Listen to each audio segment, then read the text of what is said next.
The witch doctor is not always the cause of people being subjected to the ordeal or torture. In Calabar and the Oink Yon districts of all the widows of dead men are subject to ordeal.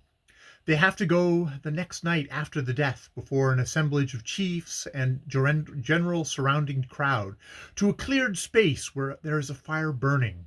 A fowl is tied to the right hand of each widow, and should that fowl fail to cluck at the sight of the fire, the woman is held guilty of having bewitched her dead husband and is dealt with accordingly.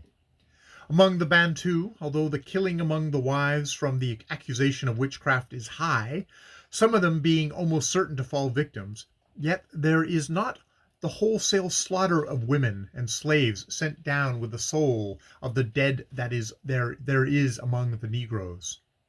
In doubtful cases of death, i.e., in all causes not arising from actual violence, when blood shows in the killing, the Bantu of the southwest coast makes post-mortem examinations. Notably common is this practice among the Cameroons and the Bantanga region tribes. The body is cut open to find in the entrails some sign of the path of the injected witch. I am informed that it is the lung that is the most usually eaten by the spirit. If the deceased is a witch doctor, it is thought, as I have mentioned before, that his familiar spirit has eaten him internally, and he is opened with a view of securing and destroying his witch. In 1893, I saw in a village in Kakongo 5 unpleasant-looking objects stuck on sticks. They were the livers and lungs, and in fact the plucks of witch doctors, and the inhabitants informed me they were the witches that had been found in them on the post-mortems, and then been secured.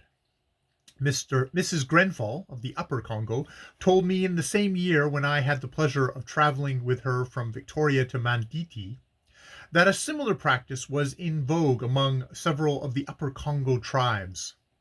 Again in 1893 I came across another instance of the post-mortem practice.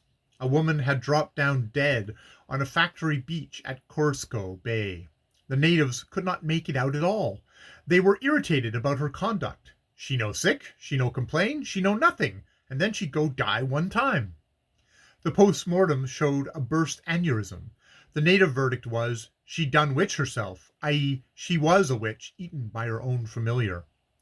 The general opinion held by people living near a river is that the spirit of a witch can take the form of a crocodile to do its work those who live away from large rivers or in districts like Congo Francais, where crocodiles are not very savage, hold that the witch takes on the form of a leopard.